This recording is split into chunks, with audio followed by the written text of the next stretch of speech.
और चाय पर चर्चा में आज सबसे पहले बात लोक उत्सव की खुशबू की हम करेंगे। जी हां, आपको बता दें, आपको हम लेकर चलेंगे गुजरात के छोटा उदयपुर। यहां पर लगा है एक अनोखा मेला। इसे गोल फेरिया मेला कहा जाता है, जो कि होली के ठीक बाद आयोजित होता है। जी और सदियों से यहाँ इस गोल फेरिया उत्सव की परंपरा चली आ रही है, जिसका मकसद समाज के अलग अलग लोगों को जोड़कर रखना है। मेले के दौरान लोग हैरत अंगेज खेल और करतब भी दिखाते हैं। यहाँ हम आपको आगाह कर दें कि मेले में दिख रहे रोमांचक एक्शन को आप ना दोहराएं। ये जोखिम भरा हो सकता है। आपको सिर्फ इन दिलकश तस्वीरों का लुत्फ उठाना है।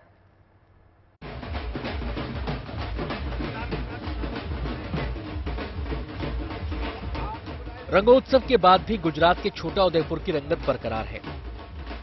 वहां अभी भी ढोल नगाड़ों की आवाज गूंज रही है और लोक कला का रंग जमा हुआ है। यहां संस्कृति और परंपरा को निभाने के लिए लोगों की भारी भीड़ जुटी है। असल में होली के तुरंत बाद छोटा उदयपुर में गोल फेरिया मेला लगता है। ये आदिवासी समुदाय का एक विशेष पर्व है, जिसकी शुरुआत पूजा पाठ से होती है।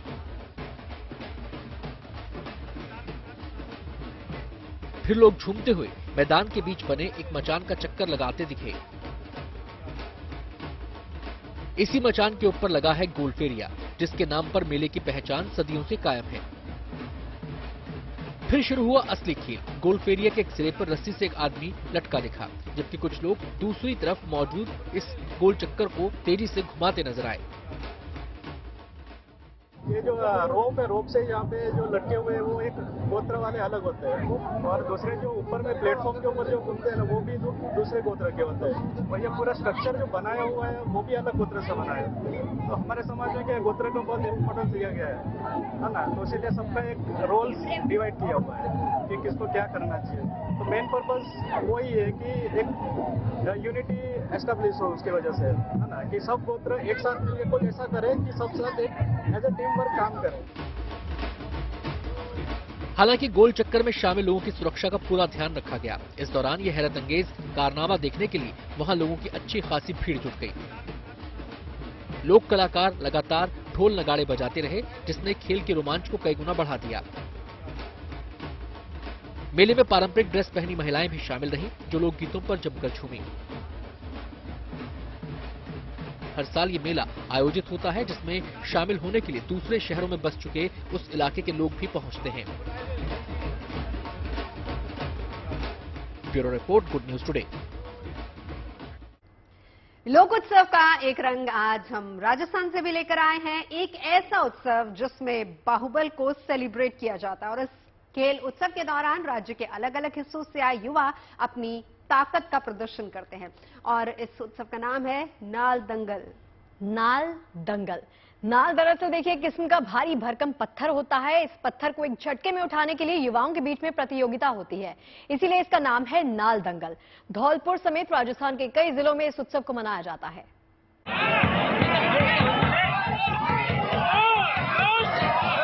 ये उत्साह, ये उमंग, ये जन सैलाब उस चैंपियन को देखने के लिए है जो नाल दंगल का खिताब अपने नाम करेगा। राजस्थान के धौलपुर जिले के सुरारी कला गांव में नाल दंगल प्रतियोगिता का आयोजन किया गया, जिसमें कई युवाओं ने अपने पराक्रम को आजमाया।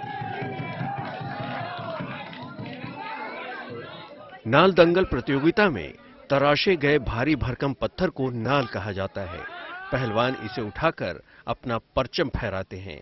ये पत्थर 40 किलो से लेकर 107 किलो तक के होते हैं और इन्हें एक हाथ से उठाना होता है। पिछले कई सालों से ये परंपरा यूं ही चली आ रही है।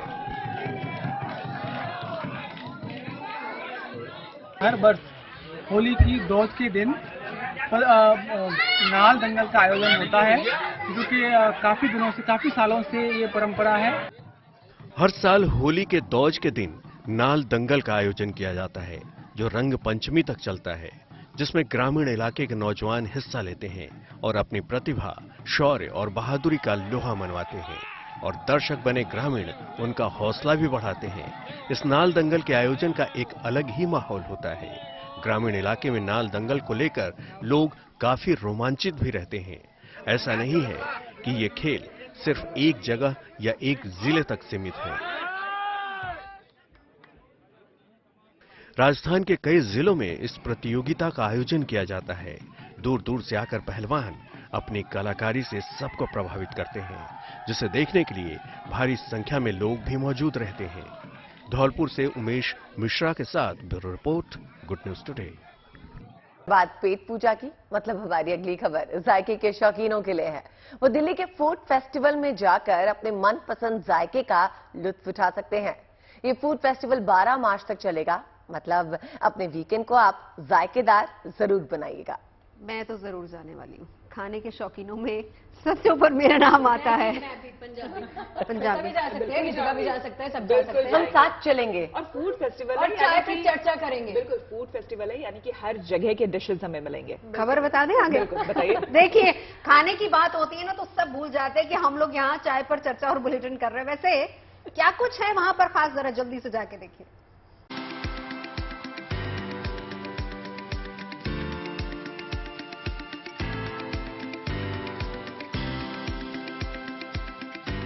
दिल्ली के चटकारों को, दिल्ली के जायके को मिल गया है नया ठिकाना।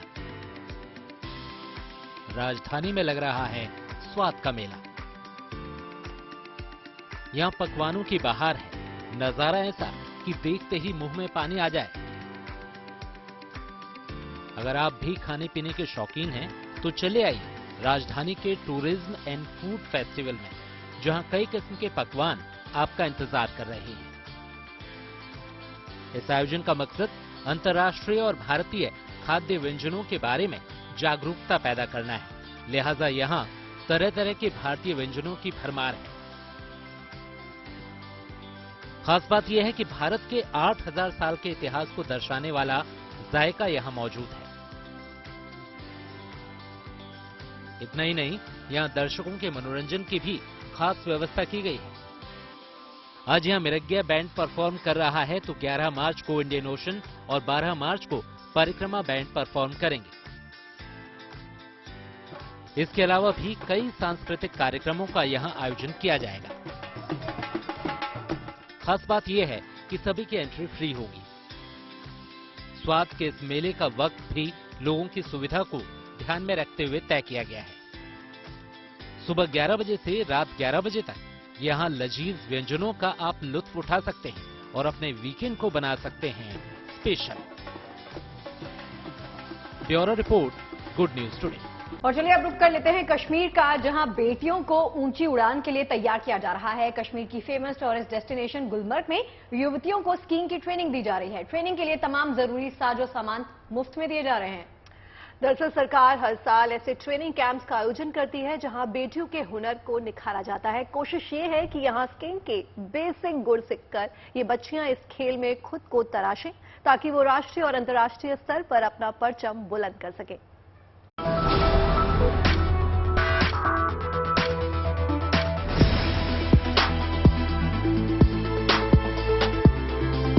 कश्मीर की इन हसीन वादियों में बेटियां सीख रही हैं बर्फ पर बाजीगरी। स्कीइंग स्टिक हाथों में लिए ये सर्राटे से बर्फ पर फिसल रही हैं। कोई आगे है, कोई पीछे है, तो कोई बर्फ पर अभी संतुलन बनाने की कोशिश में है।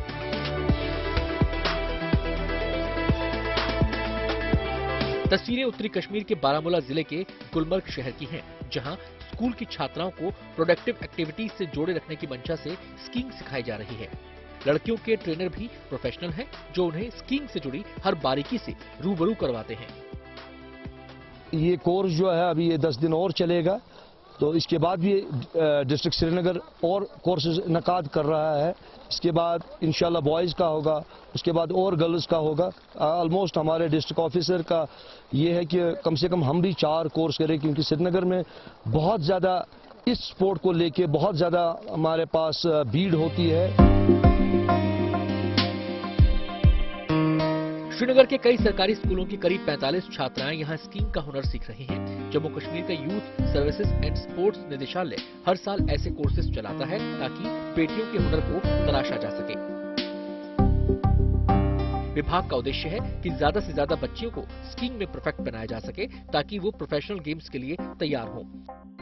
स्कीइंग सीख रही लड़कियां बेहद खुश हैं, उत्साहित हैं और ये मौका देने के लिए शुक्रिया अदा कर रही हैं। कि यहाँ के कोचेस बहुत अच्छे से सिखाते हैं। और मैं लेजेंड स्कूल से हूँ और मैं लोगों को कहना चाहती हूँ कि आप लोग भी गुलमर्ग आए, स्की करें, विजिट करें। या बहुत अच्छा ये वेदर भी फिलहाल है। मुझे बहुत एंजॉय हो रहा है और ये जो कोर्स है बहुत फायदेमंद है हमारी फ्यूचर के लिए। और जो गुलमर्ग प्लेस है ये भी बहुत ब्यूटीफुल है। तो मैं बाकी लोगों से बोलना चाहती हूँ, आप आइए, आप गुलमर्ग देखिए, एंजॉय कीजिए और अगर हो सके तो स्कीइंग कोर्स भी कीजिए। स्कीइंग सिखाने के लिए विभाग इन लड़कियों को सभी जरूरी सामान मुफ्त में मुहैया कराता है। वो बेटियों को मौका देता है कि वो अपने हुनर और कौशल को राष्ट्रीय और अंतर्राष्ट्रीय स्तर पर होने वाले खेलों में साबित कर सके। Bureau report, good news today. बात क्रिप्टो करेंसी की। क्रिप्टो करेंसी और क्रिप्टो ट्रांजैक्शंस को लेकर सरकार का एक नया नोटिफिकेशन चर्चा का विषय बना है। इस नोटिफिकेशन के जरिए सरकार ने कुछ नियम कायदे तय किए हैं। कुछ लोग मान रहे हैं कि इससे क्रिप्टो के बेलगाम कारोबार पे लगाम कसी जा सकेगी। और साथ ही साथ सरकार के नोटिफिकेशन की एक व्याख्या ये भी हो रही है कि सरकार ने एक तरह से क्रिप्टो करेंसी को मान्यता दे दी है। क्या है सरकार का ये नोटिफिकेशन, ये क्या कहता है, किस तरह से इसका असर होगा, डिटेल्स इस रिपोर्ट में देखिए।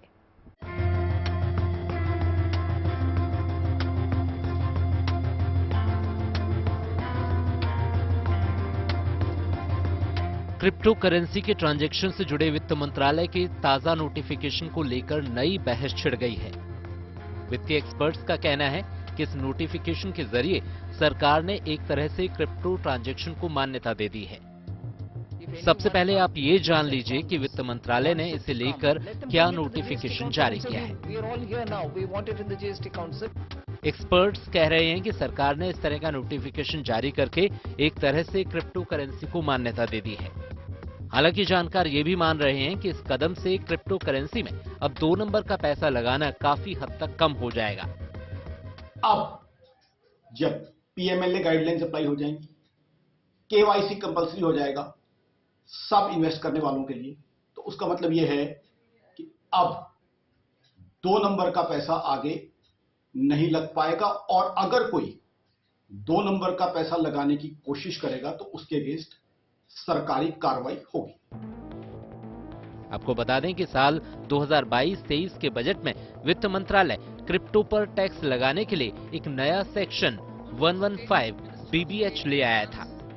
इस सेक्शन में मुख्य तौर पर 3 प्रावधान थे। क्रिप्टो ट्रेडिंग या ट्रांजैक्शन पर हुए फायदे पर निवेशक को फ्लैट 30% टैक्स देना पड़ेगा। जब भी रेजिडेंट सेलर क्रिप्टो बेचेगा, हर ट्रेड या लेनदेन पर 1% TDS लगेगा। ये TDS 1 जुलाई 2022 से लागू हो जाएगा। पिछले साल के बजट में क्रिप्टो को लेकर सेक्शन 115 BBH इंट्रोड्यूस होने के बाद से ही जानकार ये मानने लगे थे कि मजबूरी में ही सही सरकार इसे मान्यता देने की कोशिश कर रही है, जबकि रिजर्व बैंक शुरू से ही क्रिप्टो के ट्रांजैक्शन को लीगल टेंडर मानने से इनकार करता रहा है और इसके इस्तेमाल के खिलाफ चेतावनी जारी करता रहा है। बावजूद इसके भारत में क्रिप्टो करेंसी का ट्रांजैक्शन बदस्तूर होता रहा है। वित्त मंत्रालय के नए नोटिफिकेशन से इतना जरूर हो गया है कि जांच एजेंसियों को ब्लैक मनी के लेनदेन को कंट्रोल करने में मदद मिलेगी। इसके अंदर बड़ी ट्रांजैक्शंस या जो सस्पिशियस ट्रांजैक्शन है, जिन ट्रांजैक्शन से सस्पिशन होता है, शक उत्पन्न होता है, उनको रिपोर्ट किए जाने की संभावना है। जो भी इन्वेस्टमेंट्स कोई भी क्लाइंट करेगा, वहां अगर कोई बहुत बड़ी ट्रांजैक्शन है या ऐसा लग रहा है कि गलत तरह की ट्रांजैक्शन है, तो वहां फाइनेंशियल इंटेलिजेंस यूनिट FIU को शायद रिपोर्ट किए जाने की संभावना है।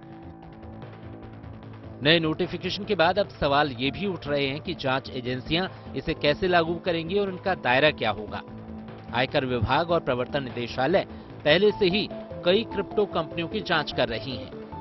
बहरहाल सरकार की मंशा ये है कि अगर इसे रोका नहीं जा सकता तो कम से कम आम निवेशकों की सुरक्षा सुनिश्चित कर दी जाए। सरकार ने अब ये साफ कर दिया है कि क्रिप्टो करेंसी की ट्रेडिंग से जुड़े किसी भी प्रोसेस पर उनकी नजर है और वो इस पूरी प्रक्रिया को और पारदर्शी और स्पष्ट बनाने के लिए लगातार जो भी चीजें करनी होंगी सरकार वो करने के लिए तैयार है। कुल मिलाकर सरकार यही चाहती है कि क्रिप्टो करेंसी से अगर आम आदमी जुड़े तो पूरी सुरक्षा के साथ जुड़े, उसके साथ किसी भी तरह की कोई ठगी या फ्रॉड न होने पाए। कैमरामैन अभिषेक के साथ मनीष रसिया, good news today, Delhi. Madhya Pradesh के शिवपुरी के जंगलों में बाघ बहार आई है। दरअसल आज माधव नेशनल पार्क के बालापुर रेंज में 2 बाघों को शिफ्ट किया गया ताकि यहां बाघों की तादाद में इजाफा हो सके। और इस मौके पर मध्य प्रदेश के मुख्यमंत्री शिवराज सिंह चौहान और केंद्रीय मंत्री ज्योतिरादित्य सिंधिया भी मौजूद रहे। शिवपुरी का ही कूनू नेशनल पार्क चीतों की रिहाइश के लिए खास पहचान बन चुका है और अब बाघों का कुनबा भी यहां के जंगलों के प्राकृतिक सौंदर्य को और बढ़ा रहा है।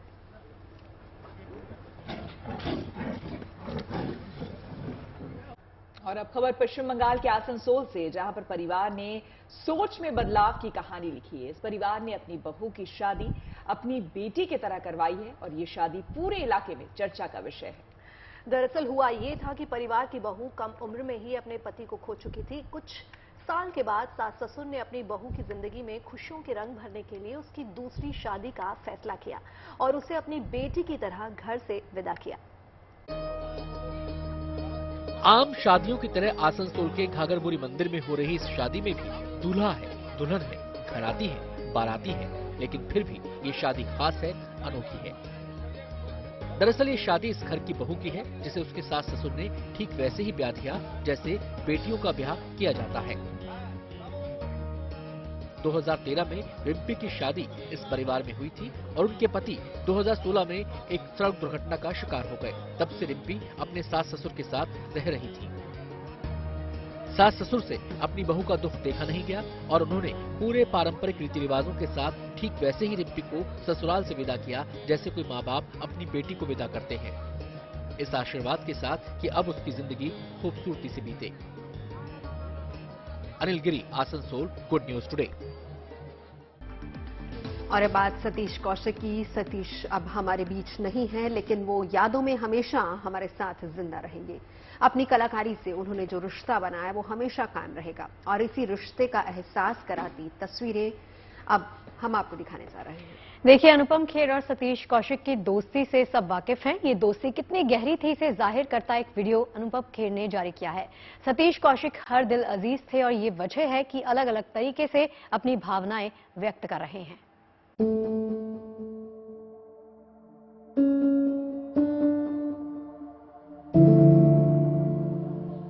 बेरहम वक्त ने भले ही सतीश कौशिक को उनके चाहने वालों से दूर कर दिया हो, लेकिन उनके दिल में हमेशा ही इस महान कलाकार और फिल्म मेकर की जगह बनी रहेगी।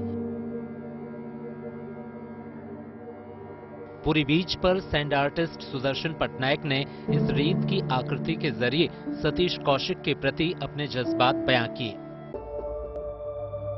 हर दिल अजीज सतीश कौशिक अपने पीछे बेशुमार यादें छोड़ गए हैं। अनुपम खेर अपने प्रिय मित्र को याद करते हुए कहते हैं, मौत जीवन का अंत करती है, रिश्तों का नहीं। साथ ही अनुपम खेर ने एक वीडियो भी सोशल मीडिया पर शेयर किया जिसमें दोनों जिगरी दोस्तों की जुगलबंदी दिखती है। तेल मालिश नहीं मजा आ रहा था। अरे वाह, ऐसे एक्स्ट्रा डेट्स भी दे दे बस, दूसरी फिल्मों के लिए ना। इसके लिए मतलब कान तोड़ मत देना। क्या कर रहे हैं? ऐसी आवाजें ना निकाल जो गलतफहमी समझ लेंगे। इस वीडियो में अनुपम खेर सतीश कौशिक की चंपी करते हुए दिख रहे हैं। बेशक दिल को छू जाने वाली ये तस्वीर सतीश कौशिक के हास्य व्यंग्य और सहज भाव को दिखा रही है। सारी यार प्रोडक्शन की टेंशन तूने दूर कर दी। हाँ, और क्या। Thank you my dear, thank you so much यार। What a massager and actor. ऐसी ही अनगिनत यादों और फिल्मों के जरिए सतीश कौशिक अपने चाहने वालों के दिलों में बने रहेंगे सदा सदा के लिए। Bureau report, good news today. तो अब हम शो के आखिरी पड़ाव पर पहुंच चुके हैं। उम्मीद करते हैं चाय के साथ खबरों का आज का मेन्यू भी आपको खूब पसंद आया होगा। जहाँ चाय कड़क और खबरें पॉजिटिव, यही तो खासियत है हमारे शो की। तो अब आपसे सोमवार को मिलेंगे। वैसे आपका वीकेंड प्लान तो तैयार होगा ना? तो एंजॉय योर वीकेंड। वैसे कल बोर्ड का एग्जाम भी है, जो लोग पेपर देने जा रहे हैं उनको हमारी तरफ से ढेर सारी शुभकामनाएं। वैसे कुछ लोग ना सैटरडे काम भी करते हैं। वैसे मुझे लगता है कि जिंदगी का हर दिन एक किस्म की परीक्षा ही है और पॉजिटिव एटीट्यूड के साथ सफलता के रास्ते पर आगे बढ़ सकते हैं। जो लोग कल काम कर रहे हैं उनको भी तो ऑल द बेस्ट कह देना चाहिए, बेचारे सैटरडे आके काम करते हैं शगुफ्ता जैसे। तो Shagufta, enjoy your weekend in office और आप सभी भी वीकेंड एंजॉय कीजिए। मंडे चाय पर होगी मुलाकात। देखते रहिए गुड न्यूज टुडे।